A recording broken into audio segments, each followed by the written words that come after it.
Bismillahirrahmanirrahim. Uhayyikum bitahiyatil Islam. Assalamualaikum warahmatullahi wabarakatuh. Alhamdulillahilladzi ja'ala al-laila wan-nahara khilfatan liman arada an yadhakkara aw arada syukura. Ahmaduhu wa ashkuruhu wa atubu ilaihi wa astaghfiruh. Wa ashhadu an la ilaha illallah wahdahu la syarika lah.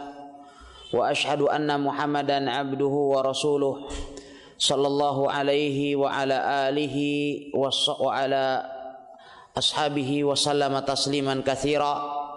Amma ba'd. Alhamdulillah, kita bersyukur kepada Allah Subhanahu wa taala sehingga pada malam hari yang berbahagia ini di tanggal 15 dari bulan Rajab tahun 1435 Hijriah, dengan izin dan taufik dari Allah Subhanahu wa taala, kita kembali dapat melanjutkan kajian dari kitab Bulughul Maram yang ditulis oleh Al-Imam Al-Hafidh Ibnu Hajar rahimahullahu taala. Ikhwatal iman yang dimuliakan oleh Allah Subhanahu wa taala, pada kesempatan berbahagia ini biidznillah taala, insyaallah kita akan melanjutkan kajian dari Kitabuz Zakah, atau akan memulai kajian dari Kitabuz Zakah dari kitab Bulughul Maram, di mana kita ketahui bersama bahwasannya zakah adalah merupakan salah satu di antara rukun Islam. Dan ketika penulis rahimahullahu taala menutup pembahasan Kitabus Shalah dengan salatul janazah, dengan salat jenazah, maka kemudian setelah itu penulis rahimahullahu taala menyebutkan bagi kita sekalian tentang Kitabuz Zakah. Karena sebagaimana kita ketahui bahwasanya al-Islam bunya ala khams, dibangun di atas 5 perkara, dibangun di atas 5 rukun. Yang pertama adalah syahadatain, kemudian yang kedua mendirikan salat, yang ketiga menunaikan zakat, yang keempat shaum Ramadan, dan yang kelima adalah hajjul bait atau melaksanakan ibadah haji ke Baitullahil Haram. Dan para ulama di dalam menyusun kitab fikih, para fuqaha rahimahumullahu taala, mereka menyusun kitab fikih sesuai dengan urutan-urutan apa yang disebutkan oleh Rasulullah sallallahu alaihi wasallam dalam hadis Ibnu Umar yang menyebutkan tentang rukun Islam. Mereka kemudian mengawali pembahasan dengan Kitabus Shalah, dan sebelumnya mereka membahas tentang kitab Thaharah, karena Thaharah adalah merupakan salah satu syarat yang tidak sah dengannya solat kita. Maka kemudian diawali dengan kitab Thaharah karena mereka pandang tidak ada solat dengan tanpa Thaharah. Kemudian setelah habis pembahasan Thaharah dan syarat-syarat yang lain daripada dukhulul waqti shalah, masuknya waktu salat, demikian juga dengan satrul aurah, maka kemudian masuk ke dalam pembahasan salat dengan beraneka ragam hukum yang berkaitan dengannya. Dan salat sebagaimana kita ketahui dia adalah merupakan ibadah badaniyah, ibadah yang sifatnya fisik. Demikian juga dengan taharah Ya, dia adalah ibadah yang bersifat fisik, walaupun terkadang juga di sana melibatkan adanya amal atau ibadah maliyah. Sedangkan zakat yang akan kita bahas di kesempatan berbahagia ini adalah berkenaan dengan ibadah maliyah. Ya, ibadah yang berkaitan dengan harta. Dan manusia pada umumnya mereka sangat mencintai harta, tertanam di dalam benak hati sanubari mereka yang dalam kecintaan mereka terhadap harta.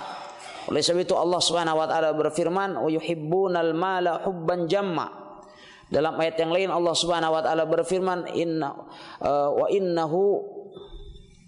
dalam surat Al-Adiyat Allah Subhanahu wa taala berfirman bagaimana?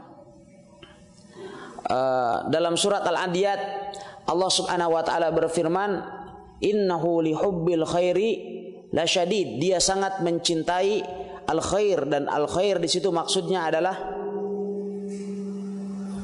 ya, yang dimaksud dengan al-khair dalam ayat tersebut adalah harta. Oleh sebab itu dalam setiap pembagian harta Allah Subhanahu wa taala langsung mengambil alih pembagiannya, tidak diserahkan kepada manusia itu sendiri, bahkan tidak diserahkan kepada Rasulullah sallallahu alaihi wasallam. Ya. Seperti misalnya dalam pembagian zakat, Allah Subhanahu wa taala sendiri menyebutkan pembagiannya dalam surat At-Taubah. Demikian juga pembahasan atau pembagian tentang harta rampasan perang. Dalam surat Al-An'am Allah Subhanahu wa taala juga menjelaskan akan hal itu. Demikian juga berkenaan dengan warisan. Juga Allah Subhanahu wa taala langsung yang menetapkan bagian-bagian daripada harta waris. Ya. Demikian kita akan bahas insyaallah dalam kesempatan yang berbahagia ini dan beberapa pertemuan yang akan datang tentang pembagian zakat. Ya.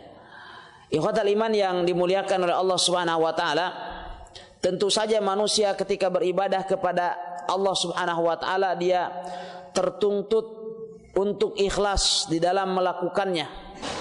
Ya. Karena kita ketahui bahwa apabila seorang muslim dia beribadah kepada Allah dengan ibadah maliyah dan juga dia beribadah dengan ibadah yang sifatnya badaniyah, ini mengisyaratkan kepada kita sekalian akan kesempurnaan istislam atau penyerahan diri yang dilakukan oleh seorang muslim kepada Allah Subhanahu wa taala. Tapi sebelum kita lanjutkan, kita baca terlebih dahulu Kitabuz Zakah. Kitabuz Zakah. Qala al-muallif rahimahullah ta'ala, Kitabuz Zakah. An Ibnu Abbas radhiyallahu anhuma anna an-nabiy sallallahu alaihi wasallam ba'atha Mu'adhan ila al-Yaman fadhakara al-haditha wa fihi inna Allah qad iftarada alaihim sadaqatan fi amwalihim tu'khadhu min aghniyaihim faturadda fi fuqaraihim. Muttafaqun alaih wal lafdhu lil Bukhari. Qala al-muallif rahimahullahu taala, Kitabuz Zakah. Kitab zakat. Zakat secara bahasa artinya adalah an-nama wa ziyadah. Zakat secara bahasa artinya tumbuh dan bertambah.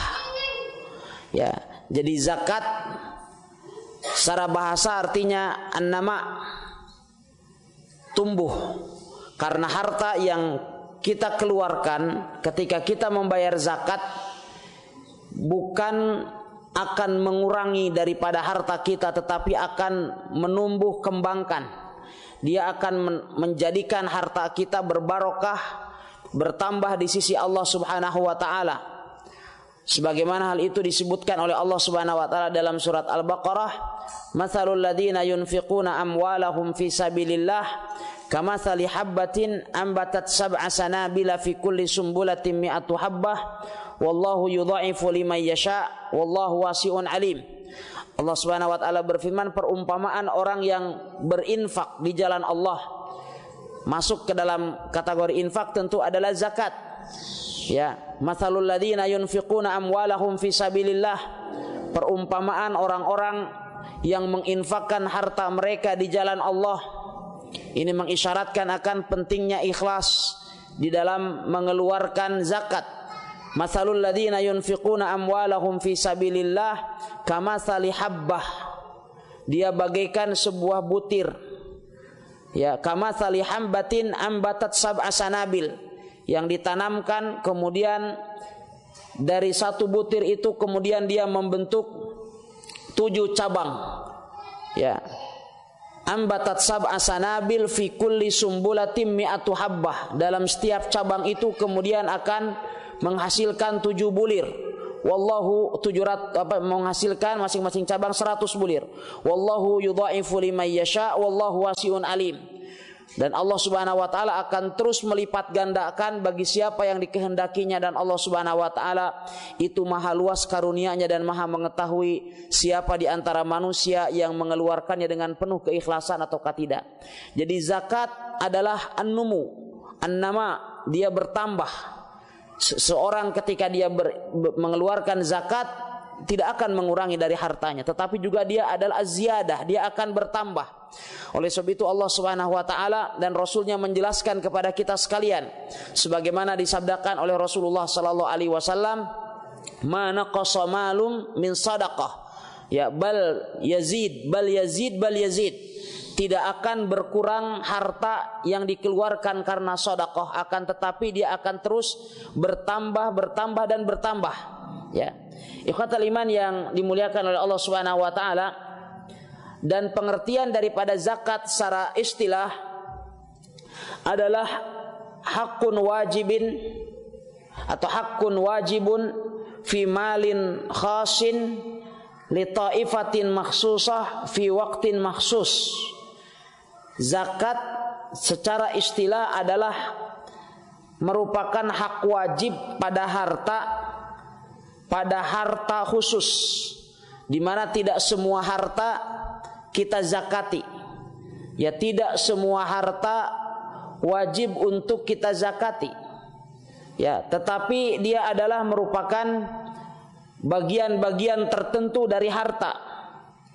Li taifatin makhsusah, yang diberikan bagi kelompok yang khusus. Mustahik dan penerima zakat juga tidak boleh sembarang orang, tetapi dia diberikan kepada kelompok yang khusus yang disebutkan oleh Allah Subhanahu wa taala di dalam surat At-Taubah ayat yang ke-60. Dari sinilah kita dapat mengetahui kesalahan penerapan hukum zakat tatkala kemudian sebagian dari amil zakat atau lembaga zakat bahkan terlalu melebarkan atau memperluas makna-makna tertentu daripada asnafuz zakah, sehingga zakat boleh untuk dilakukan untuk apapun selama itu adalah untuk kebajikan. Ya, karena zakat tidaklah disyariatkan oleh Allah Subhanahu wa taala kecuali untuk diberikan kepada kelompok yang sifatnya khusus, fi waqtin makhsus, di waktu yang sifatnya khusus, yaitu adanya haul, terpenuhinya waktu haul, atau kemudian tibanya masa panen bagi zakat hasil bumi. Dan ikhwatal iman yang dimuliakan oleh Subhanahu wa taala, zakat sebagaimana kita ketahui adalah merupakan sebuah kewajiban yang telah Allah Subhanahu wa taala tetapkan bagi kita sekalian.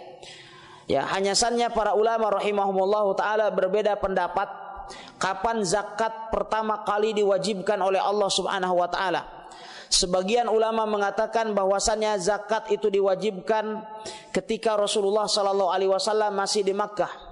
Sebagian ulama yang lain mengatakan bahwasannya zakat diwajibkan ketika Rasulullah sallallahu alaihi wasallam sudah berhijrah ke Madinah. namun mereka bersepakat bahwasannya sholat telah diwajibkan dari sejak ketika Rasulullah Sallallahu Alaihi Wasallam berada di Mekah. Akan tetapi zakat diperselisihkan.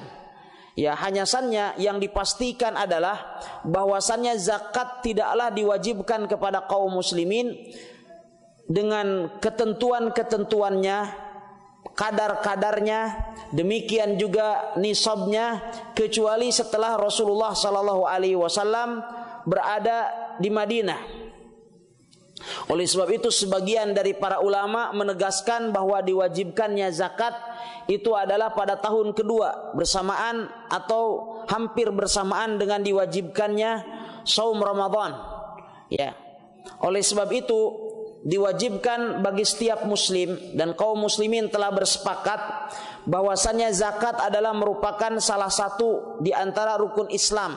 Maka barang siapa yang mengingkari kewajibannya, maka dia itu kafir walaupun dia melakukannya. Maksudnya walaupun dia mengeluarkannya.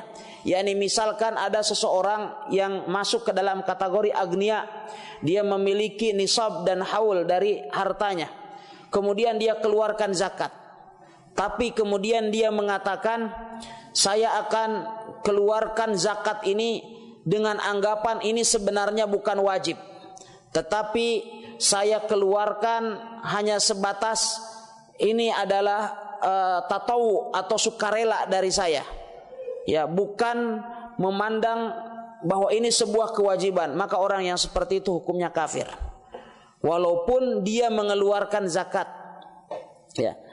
Karena masalah ini, maksud saya adalah masalah wajibnya mengeluarkan zakat adalah merupakan perkara yang disepakati oleh seluruh kaum muslimin, sehingga kemudian pengetahuan tentang wajibnya zakat menjadi sebuah pengetahuan yang lumrah untuk diketahui oleh setiap muslim, sehingga barang siapa yang mengingkarinya keluar daripada Islam. Oleh sebab itu As-Siddiq radhiyallahu ta'ala anhu dengan tanpa ragu, sebagaimana telah kita bahas di dalam pembahasan Tarikhul Islam, bahwa beliau memerangi setiap orang yang membedakan antara solat dengan zakat.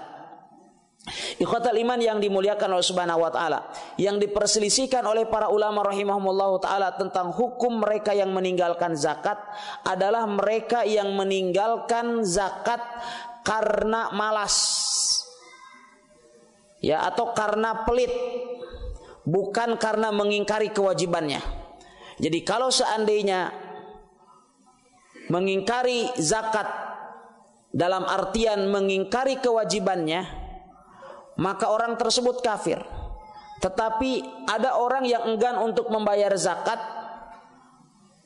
penyebabnya adalah karena pelit, karena kecintaannya terhadap harta sangat besar. Maka di sanalah para ulama rahimahumullah ta'ala mereka berbeda pendapat jikalau orang tersebut masih meyakini kewajiban zakat. Di dalam riwayat Imam Ahmad bin Hanbal rahimahullah ta'ala, beliau mengkafirkan juga orang yang enggan membayar zakat karena pelit, karena kikir.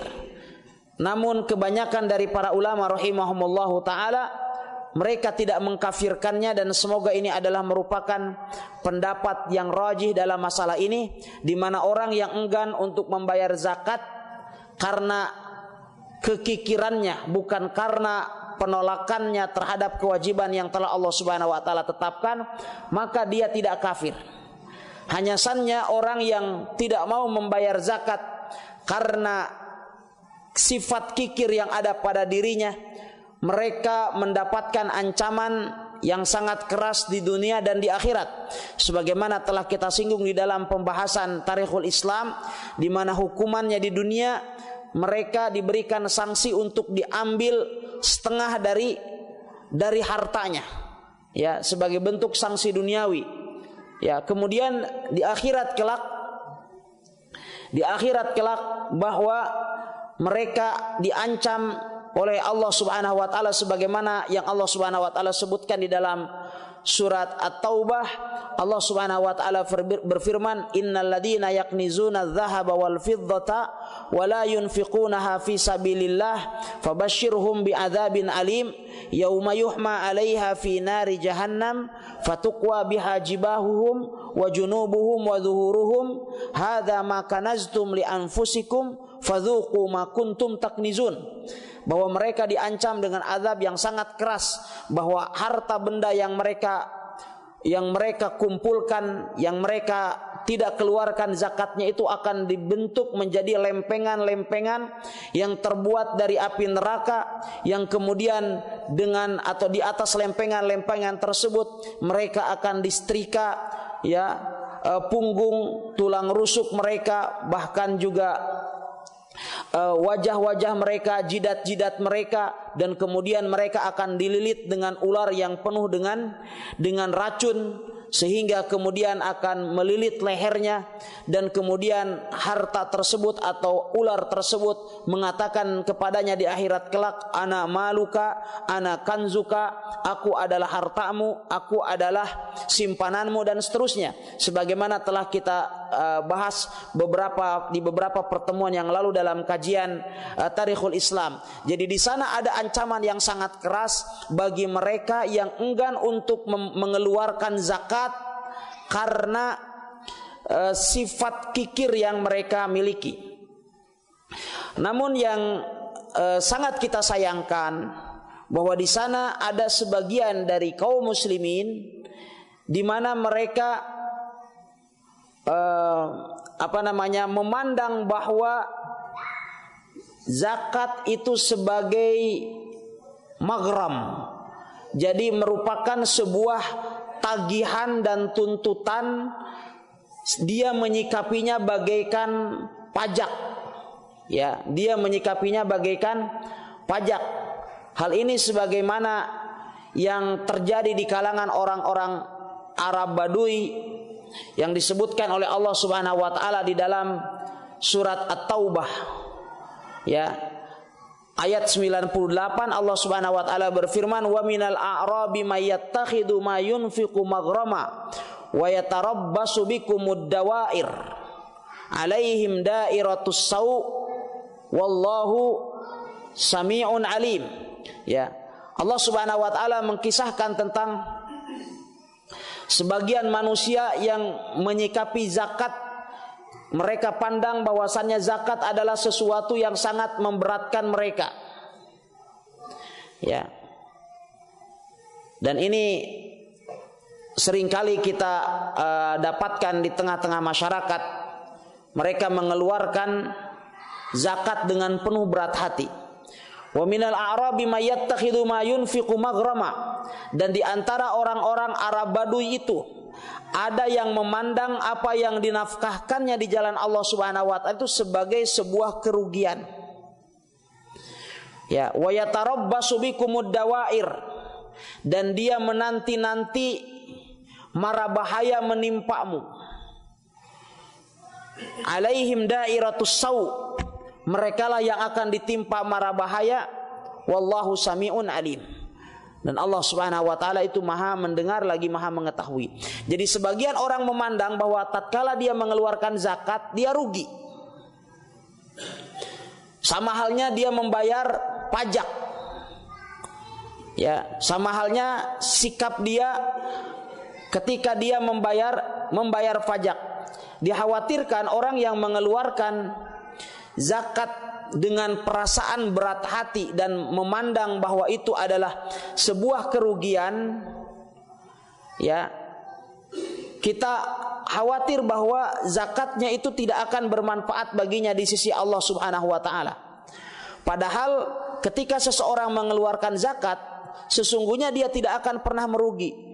Bahkan justru harta yang akan memberikan manfaat baginya pada hari kiamat kelak adalah harta yang dia keluarkan dengan penuh keikhlasan karena Allah Subhanahu wa taala. Baik. Di dalam Kitabuz Zakah, dalam hadis yang pertama, penulis rahimahullahu taala menyebutkan hadis Abdullah ibn Abbas. Beliau radhiyallahu anhuma menuturkan, anna Nabiy sallallahu alaihi wasallam ba'atha Mu'adzan ila Yaman. Bahwasannya Nabi alaihi salatu wasallam telah mengutus Mu'adz ke negeri Yaman. Fadzakarul hadis. Kemudian Abdullah ibn Abbas radhiyallahu anhuma, ya, beliau menyebutkan hadis ini dengan panjang. Wa fihi, dan kemudian di dalamnya disebutkan, innallaha qad iftarada alaihim shadaqatan fi amwalihim. Sesungguhnya Allah Subhanahu wa taala telah mewajibkan atas mereka sedekah atau zakat pada harta benda mereka, tu'khadhu min aghniyaihim, yang diambil dari orang-orang kaya mereka, faturadda fi fuqaraihim, yang dikembalikan kepada orang-orang fakir mereka. Muttafaqun alaih, hadis diriwayatkan Imam Bukhari dan Imam Muslim, wal lafdhu lil Bukhari, dan lafadznya ya milik Imam Bukhari rahimahullahu taala. Ikhwatal iman yang dimuliakan oleh Allah Subhanahu wa taala, sepupu Rasulullah sallallahu alaihi wasallam Abdullah ibn Abbas radhiyallahu anhuma, beliau telah meriwayatkan bahwa ketika Rasulullah sallallahu alaihi wasallam mengutus Mu'adz, maksudnya adalah Mu'adz bin Jabal radhiyallahu taala anhu, diutus oleh Nabi alaihi salatu wasallam ke negeri Yaman, di mana saat itu terjadi pada tahun ke-10, beberapa hari sebelum wafatnya Rasul sallallahu alaihi wasallam, di mana Mu'adz bin Jabal diutus oleh Rasul SAW di awal bulan Rabiul Awal, ya, di awal bulan Rabiul Awal tahun 10 Hijriah. Beliau diutus bersama dengan Abu Musa al-Ash'ari, dan Rasulullah SAW kemudian memberikan wasiat kepada mereka agar mereka senantiasa melakukan koordinasi, bekerja sama di dalam dakwah, dan kemudian tidak memberikan kesulitan kepada penduduk Yaman, dan agar juga mereka mereka melakukan perekrutan, mendakwahi manusia ke dalam agama Allah Subhanahu wa taala. Di antara wasiat yang disampaikan oleh Rasulullah SAW kepada Mu'adz bin Jabal disebutkan oleh Ibnu Abbas radhiyallahu anhuma, beliau mengatakan, innaka ta'ti qauman min ahlil kitab. Wahai Mu'adz, sesungguhnya engkau akan mendatangi suatu kaum dari kalangan ahlul kitab. Ini mengisyaratkan akan pentingnya membekali diri dengan ilmu, karena tentu ahlul kitab mereka memiliki ilmu pengetahuan yang tidak dimiliki oleh orang-orang musyrik. Oleh sebab itu Rasulullah sallallahu alaihi wasallam memilih orang semacam Mu'adz bin Jabal yang diketahui beliau adalah a'lamu hadhil ummah bil halal wal haram, orang yang paling mengetahui dari umat ini tentang perkara yang halal dan yang haram. Beliau tidak memilih sahabat yang lain dari kalangan sahabat misalnya yang tidak banyak mengenal hukum seperti Mu'adz, karena Mu'adz bin Jabal akan diutus ke negeri Yaman. Innaka ta'ti qauman min ahlil kitab faltakun awwala ma tad'uhum ilaihi syahadatu alla ilaha illallah. Maka hendaklah yang pertama kali engkau dakwahkan kepada mereka adalah syahadat la ilaha illallah. Fa ta'uka lidzalik, dan jikalau mereka mentaatimu dalam masalah syahadatain, mereka mau mentauhidkan Allah Subhanahu wa taala dan mengakuimu sebagai utusannya, maka kemudian Rasulullah bersabda, fa'alimhum annallaha qad iftarada alaihim khamsa salawatin fil yaumi wa lailah. Maka kabarkan kepada mereka, sesungguhnya Allah Subhanahu wa taala telah mewajibkan kepada mereka salat 5 kali sehari semalam. Kemudian setelah itu barulah Rasulullah sallallahu alaihi wasallam beliau bersabda, fa in ata'u kalidzalik atau in ata'u kalidzalik, dan jikalau mereka mentaatimu dalam urusan salat, fa'alimhum annallaha aftarada alaihim shadaqatan. Berikan informasi kepada mereka bahwasannya Allah Subhanahu wa taala telah mewajibkan kepada mereka sedekah. Maksudnya adalah zakat. Di dalam riwayat ini annallaha iftarada alaihim shadaqatan fi amwalihim. Allah telah mewajibkan sedekah pada harta benda mereka, tukhadu min aghniyaihim faturadda ala fuqaraihim, yang kamu ambil dari orang-orang kaya mereka dan kamu kembalikan kepada orang-orang fakir mereka. Yang dimaksud dengan orang kaya di sini siapa? Yang dimaksud dengan orang-orang yang kaya dalam hadis ini siapa? Al-aghniya adalah jamak dari ghani, yang artinya kaya. Yang dimaksud dengan orang kaya di dalam hadis ini adalah orang yang memiliki nisab, orang yang memiliki harta dan telah mencapai nisab, dan hartanya tersebut sudah mencapai haul, yakni 1 tahun. Walaupun menurut tradisi setempat dia masih dikategorikan miskin. Yani misalkan kita pergi ke beberapa negara saat ini, orang yang dikategorikan miskin itu kalau mobilnya hanya 2. Ya. Konon misalkan di Brunei, ya, orang yang paling miskin itu konon mesti dia punya mobil gitu. Mesti dia sudah punya rumah. Ya, jadi walaupun secara uruf dia dikatakan miskin, tapi kalau seandainya dia memiliki harta yang cukup kepada nisab, nisab itu adalah kadar wajib zakat, dan hartanya tersebut bertahan selama 1 tahun, maka orang yang seperti itu dikategorikan sebagai orang kaya dalam hadis yang mulia ini, di mana sedekah tersebut diambil dari orang-orang kaya mereka dan dikembalikan kepada orang-orang fakir, kepada orang-orang fakir mereka. Kata-kata fakir dan miskin ini sama seperti kata-kata Islam dan iman, atau iman dan Islam, di mana apabila kata-kata tersebut, apabila 2 kata ini fakir dan miskin disebutkan dalam satu tempat dua-duanya, maka miskin memiliki makna tersendiri, fakir juga memiliki makna tersendiri. Ya, seperti di dalam firman Allah Subhanahu wa taala, innamas shadaqatu lil fuqara wal masakin. Di sana disebutkan ada fakir, ada miskin. Ya, fakir adalah orang yang tidak bisa memenuhi kebutuhan hidupnya melebihi setengah dari yang semestinya. Itu adalah fakir. Yani misalkan ada seseorang yang memiliki keluarga kecil, ya, dia punya anak 1, istri 1. Idealnya untuk bisa hidup 1 bulan penghasilannya berapa? Katakanlah biar mudah menghitungnya 1 juta 1 bulan. Namun senyatanya dia hanya berpenghasilan 400.000 per bulan.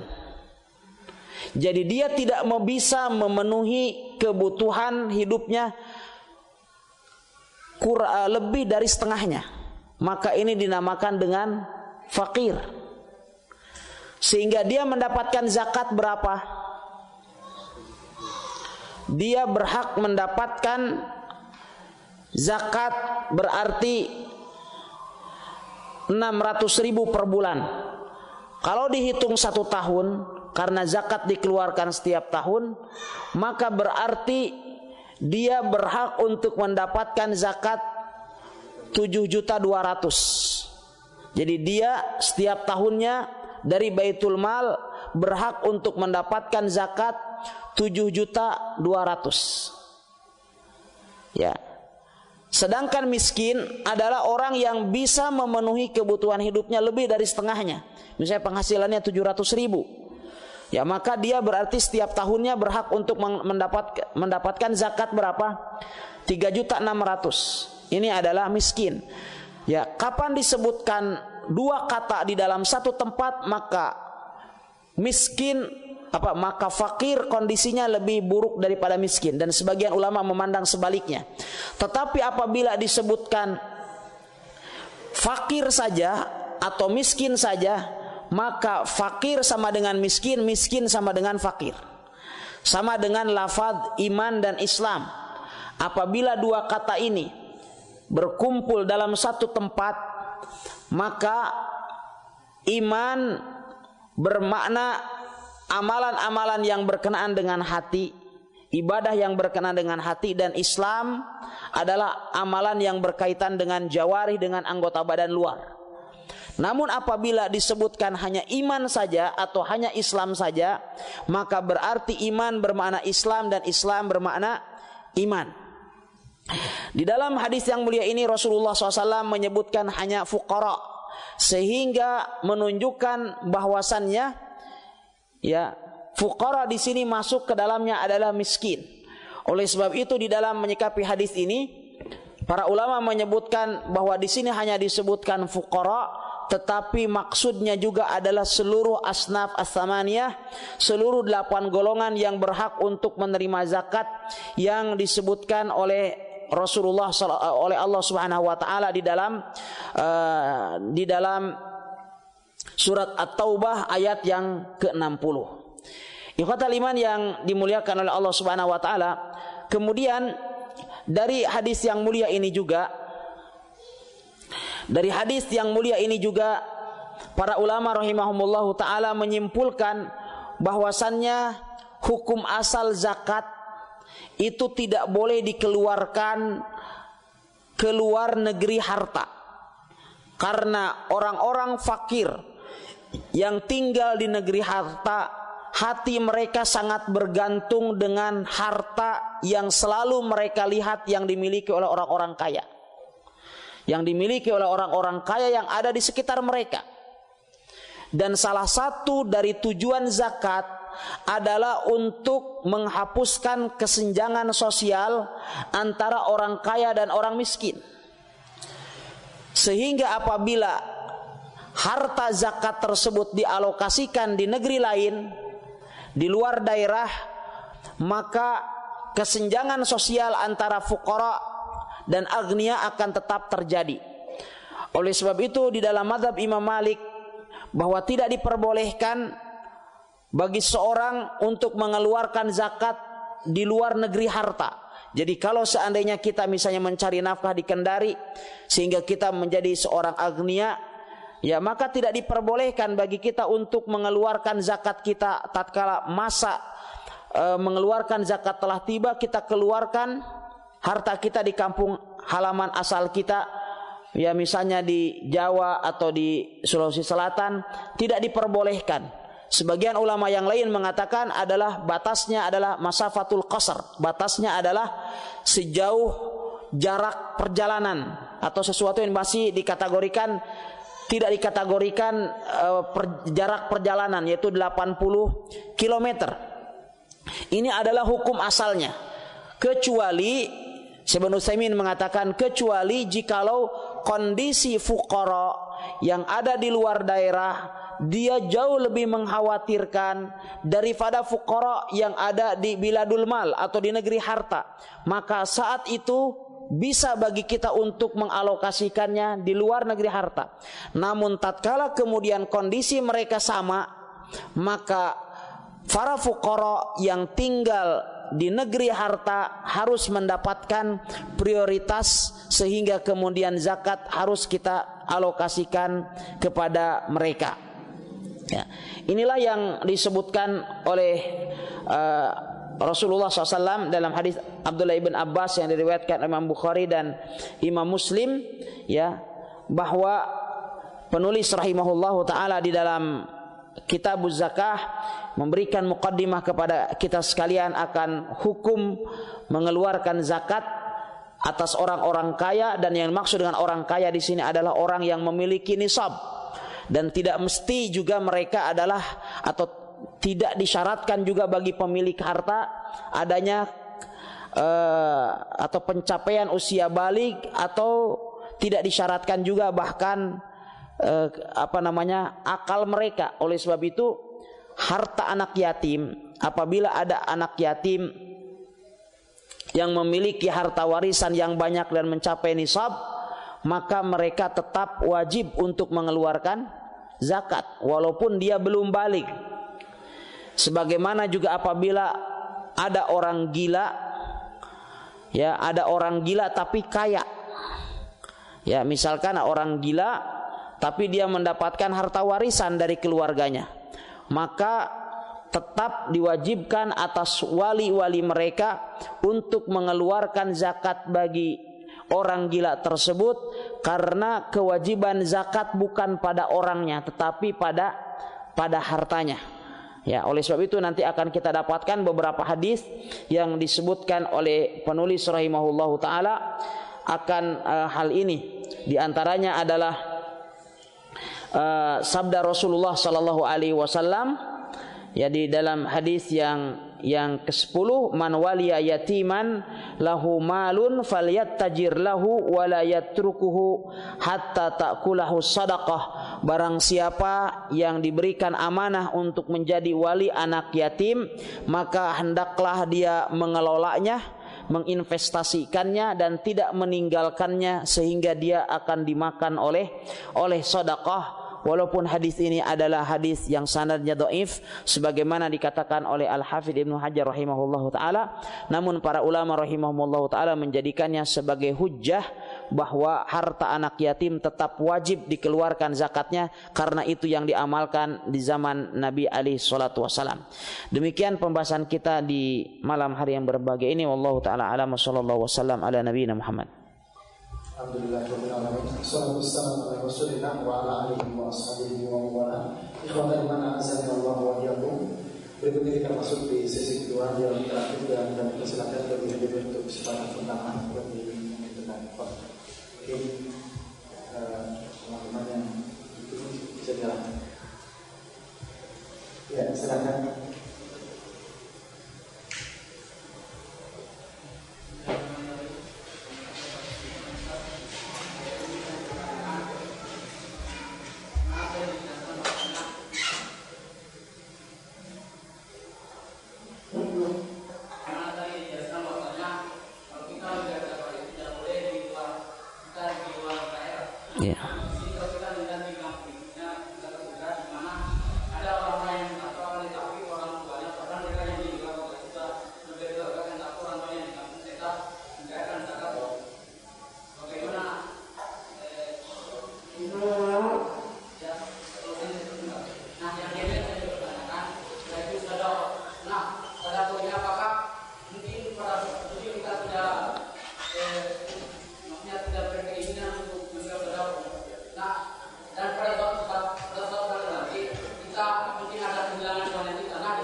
Alhamdulillah wassalatu wassalam ala Rasulillah wa ala alihi wa sahbihi wa mawalah. Amma ba'd. Ya.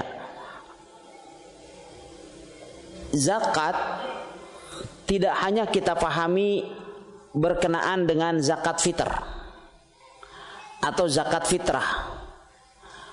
Karena banyak dari kalangan kaum muslimin, khususnya kaum muslimin di Indonesia, bahwa zakat yang mereka pahami itu adalah zakat fitr atau zakat fitrah yang dikeluarkan setiap menjelang hari raya Idul Fitri. Padahal pembahasan masalah zakat dia jauh lebih luas daripada hanya sekedar pembahasan zakat fitr. Bahkan zakat fitr adalah tidak disebutkan secara sharih di dalam Al-Quran.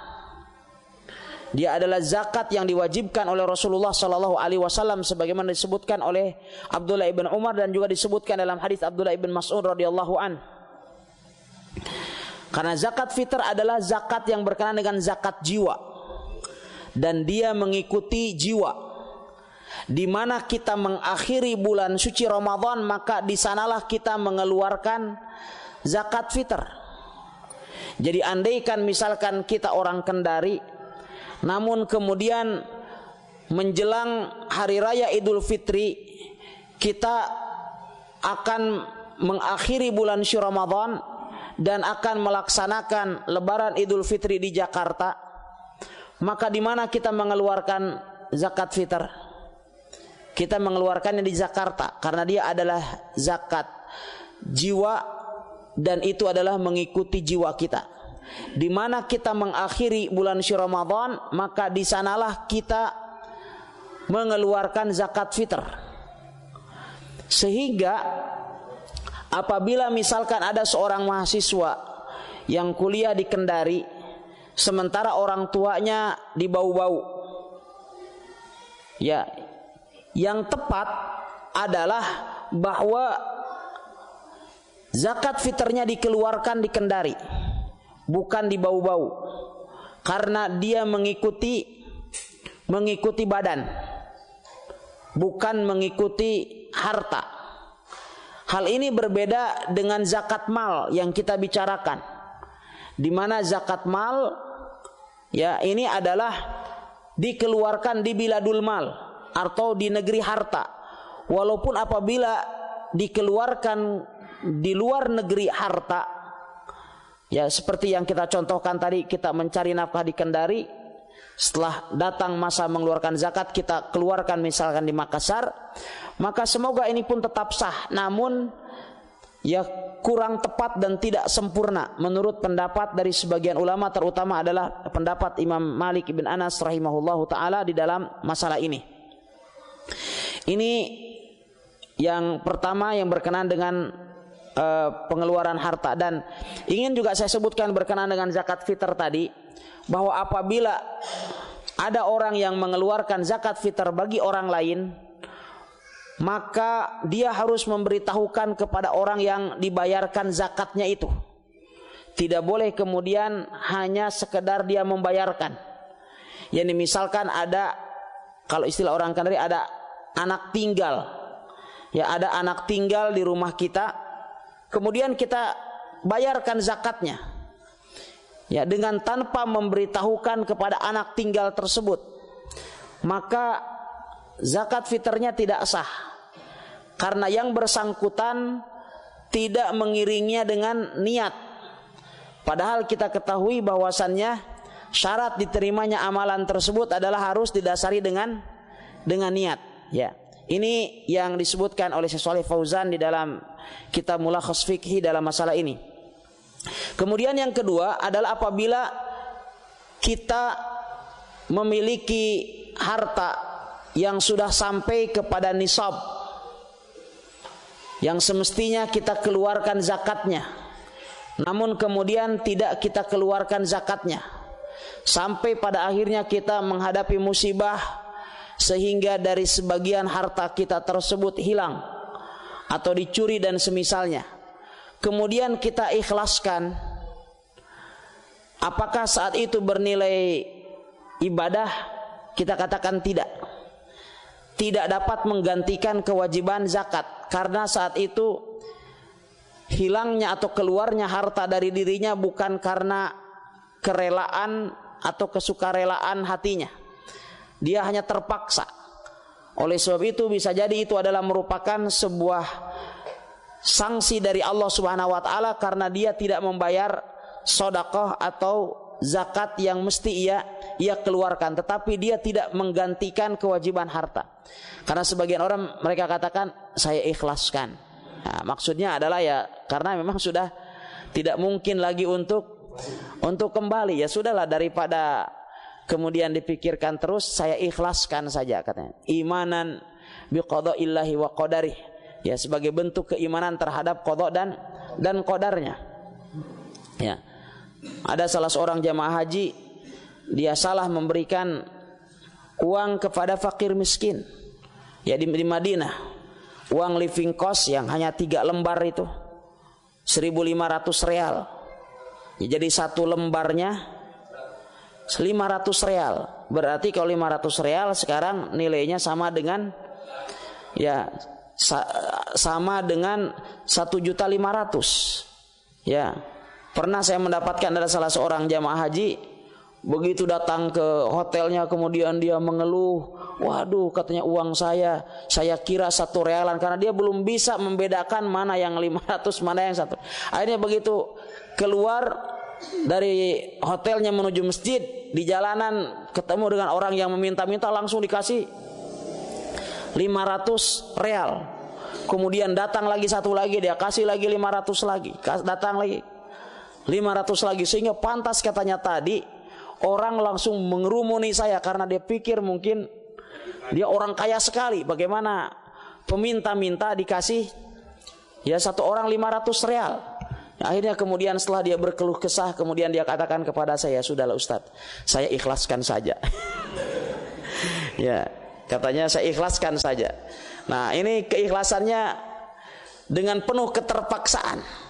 Ya, karena dia innamal a'malu binniyat. Sesungguhnya amalan itu tergantung dengan niatnya. Dia niatnya cuma infaknya 1 real kok. Ya. Jadi yang 499 realnya itu adalah dengan tanpa sengaja, dengan tanpa niat. Ya. Tetapi walaupun tentu dia pandang apabila dia mandangnya adalah sebagai musibah dan dia bersabar, maka dia pahalanya bukan pahala sodakoh, tetapi pahala sabar di dalam menghadapi musibah. Ya, wallahu a'lam.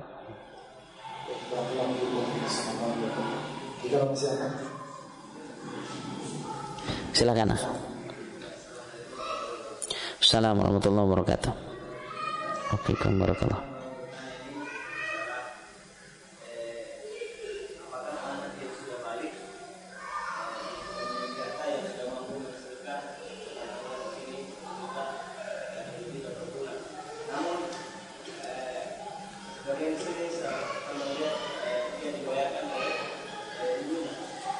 Apanya dibayarkan oleh ibunya?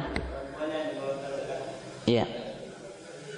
Kemudian apakah wajib untuk kedua orang tuanya untuk membayarkan zakat? Zakat fitrah atau zakat harta ini? Kemudian pertanyaan kedua, enggak, zakat fitrah atau zakat harta?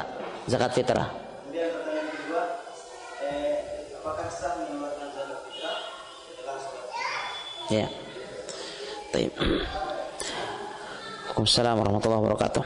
Yang pertama adalah orang tua, dia boleh mengeluarkan, atau bahkan bukan hanya orang tua, setiap muslim boleh mengeluarkan zakat atau membayarkan zakat fitrah orang lain, walaupun tidak ada hubungan kekerabatan, tetapi dengan syarat bahwa orang yang dizakatinya itu, yang dibayarkan zakatnya, di sini adalah zakat fitr, dia mengizinkannya. Kalau dia mengizinkan, maka boleh. Apabila tidak, maka orang yang bersangkutan dia adalah yang paling berhak untuk mengeluarkan zakat atas dirinya.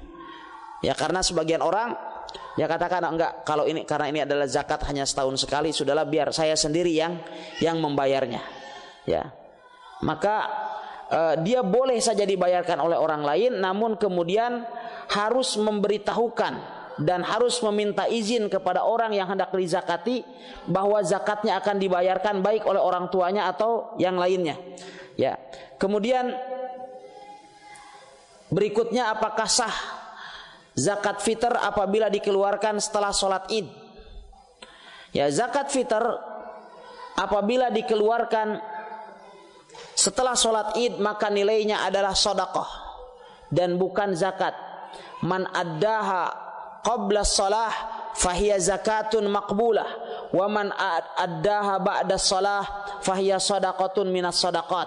Rasulullah SAW bersabda, barang siapa yang mengeluarkannya sebelum waktu sholat, ya sebelum waktu sholat, maka dia adalah sedekah atau zakat yang diterima. Dan barang siapa yang mengeluarkannya setelah waktu sholat, maka dia hanya bernilai sedekah dari sedekah biasa. Oleh sebab itu mesti dialokasikan sebelum sholat Id, dan ini menjadi sebuah amanah bagi amil zakat untuk mengalokasikan zakat fitr sebelum sholat Id. Ya, sekarang kita dapatkan kadang di sebagian masjid para amil zakat mereka tidak mengalokasikan zakat ya sampai beberapa hari setelah sholat Id, dan ini tidak benar. Di sebagian masjid itu beras sampai menumpuk ya beberapa hari setelah Id. Apabila kita tanyakan ini apa ini, mereka akan jawab bahwa ini adalah zakat fitr yang belum dibagikan. Maka ini adalah sebuah pengkhianatan dari amanah yang diberikan oleh kaum muslimin terhadap amil zakat. Kecuali jikalau misalnya dia adalah sebuah lembaga yang juga di sana dia mengurusi para fuqara. Ya, maka dia diperbolehkan karena dia adalah sebagai wali daripada para fuqara atau anak-anak yatim atau panti asuhan yang tinggal di lembaga tersebut. Namun apabila dia tidak mengurusinya dan baru dialokasikan setelah sholat, maka ini adalah menjadi sebuah penyimpangan yang dilakukan oleh amil zakat. Wallahu ta'ala alam.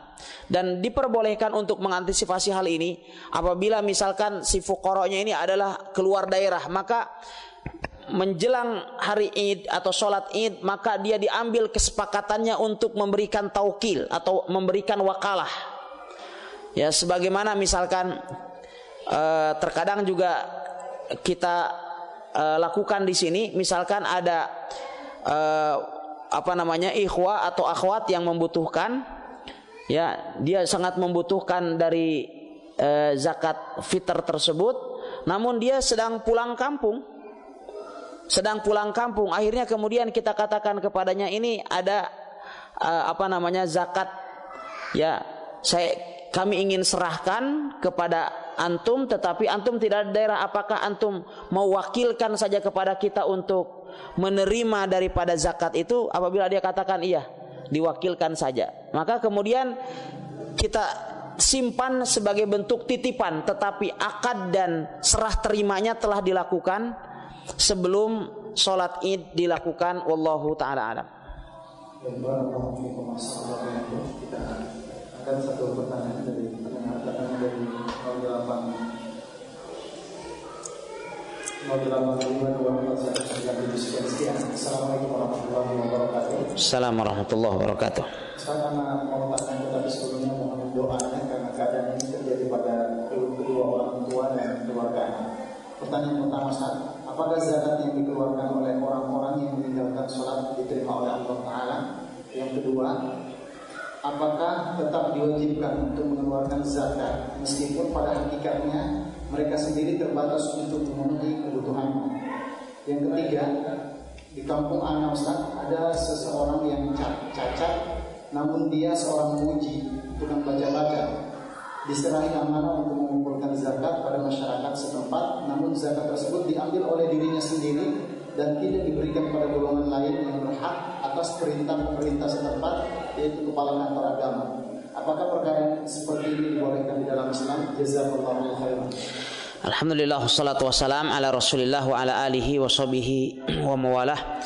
Semoga Allah Subhanahu wa taala memberikan petunjuk kepada kaum muslimin untuk kembali kepada kitab sucinya dan kepada sunnah nabinya, sehingga kemudian mereka berpegang teguh kepada setiap syariat yang telah Allah Subhanahu wa taala wajibkan kepada mereka semua.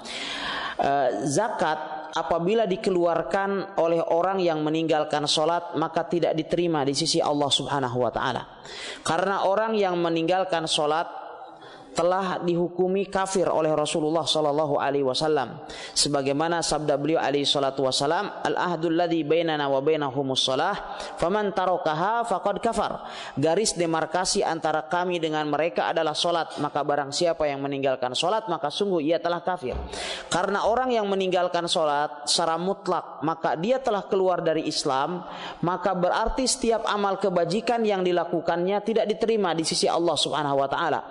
Karena syarat utama diterimanya iman adalah al-Islam, diterimanya amal ibadah adalah al-Islam. Artinya orang tersebut harus berstatus sebagai seorang muslim. Sementara orang yang tidak sholat secara mutlak, artinya tidak sholat sama sekali, maka dia keluar dari Islam. Sehingga apabila dia mengeluarkan zakat atau apabila dia berpuasa pada bulan Ramadan, maka amal ibadah diterima di sisi Allah Subhanahu wa taala, sebagaimana yang difirmankan oleh Allah Subhanahu wa taala, wa qadimna ila ma amilu min amalin faja'alnahu haba'an mansura, dan kami akan paparkan pada hari kiamat kelak dari amal perbuatan orang-orang kafir di akhirat kelak, maka akan kami jadikan amalannya tersebut bagaikan debu yang berterbangan. Kemudian berikutnya tadi disebutkan bahwa di sana ada orang-orang, di kampungnya ada orang-orang yang masih sangat terbatas untuk bisa memenuhi kewajiban atau kebutuhan hidupnya. Apakah diwajibkan untuk mengeluarkan zakat? Apabila yang dimaksud dengan zakat mal, maka jelas mereka adalah bukan termasuk ke dalam kategori agnia sebagaimana yang disebutkan di dalam hadis Muadz bin Jabal.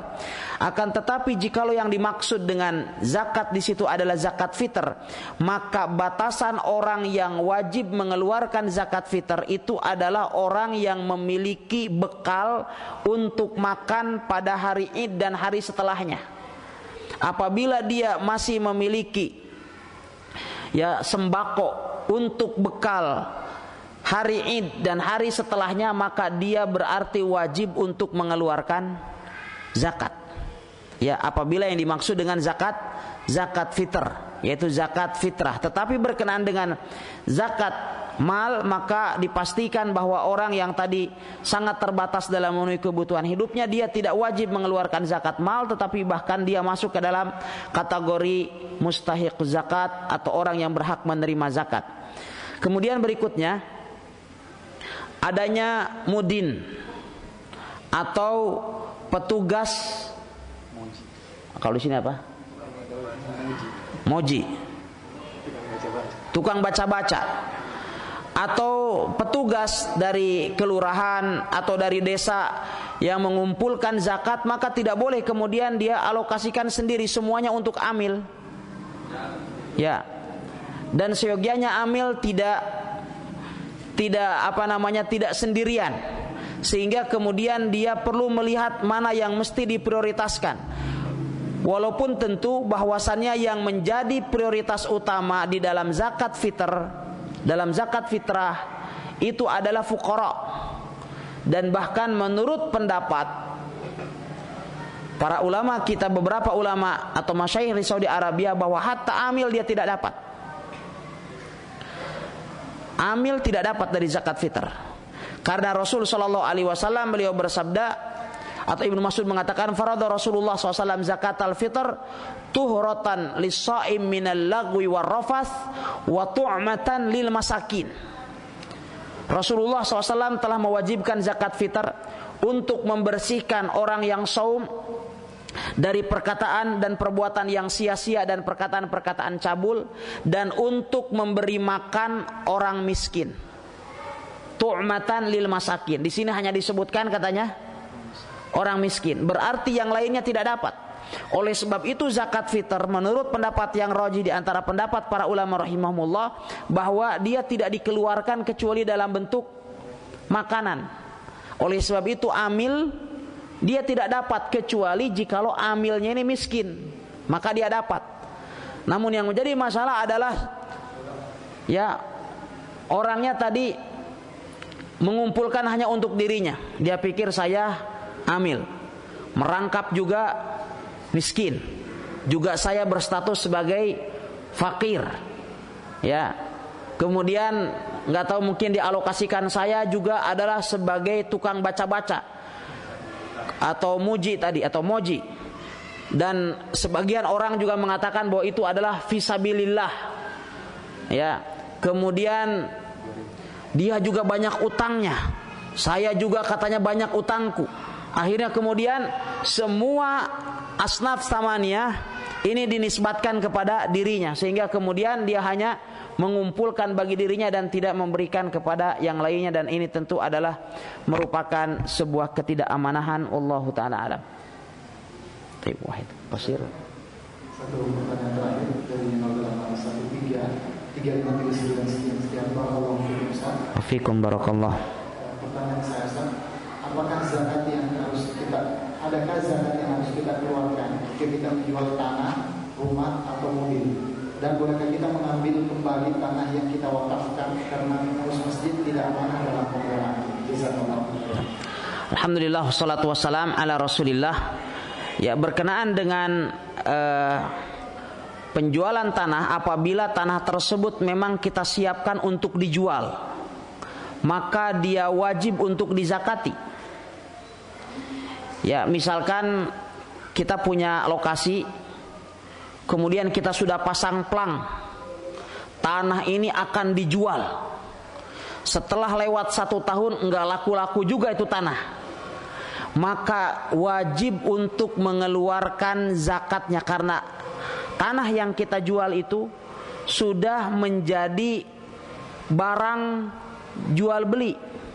Maka kalau harga tanah tersebut 1 miliar, maka kita harus mengeluarkannya 2,5%. Ya, karena tanah tersebut sudah menjadi barang yang diperjualbelikan. Tetapi apabila tanah tersebut misalnya belum sampai kepada haul, di mana kita ketahui bahwasannya di dalam zakat perniagaan juga disyaratkan adanya haul. Maka apabila kemudian kita misalnya punya lokasi, kemudian kita mau jual, baru 1 bulan ada yang beli, kemudian kita jual, ada zakatnya, dia belum cukup haul. Ya, apabila kemudian langsung laku, maka di situ karena tidak cukup haul maka tidak perlu dizakati. Demikian juga kita menjual rumah, jual mobil, tidak perlu dizakati apabila belum sampai haul walaupun telah sampai nisab. Karena zakat tidaklah diwajibkan kecuali setelah terpenuhinya 2 syarat. Syarat yang pertama adanya nisab, artinya adanya atau mencapai batasan wajib zakat, yaitu senilai 85 gram emas.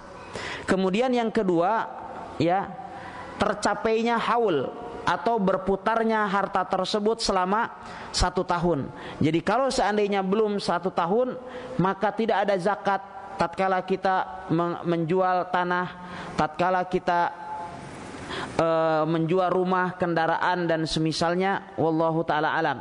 Adapun berkenaan dengan tanah wakaf, ya, maka kita tidak boleh mengambilnya kembali kecuali kita mencabut hak nazir.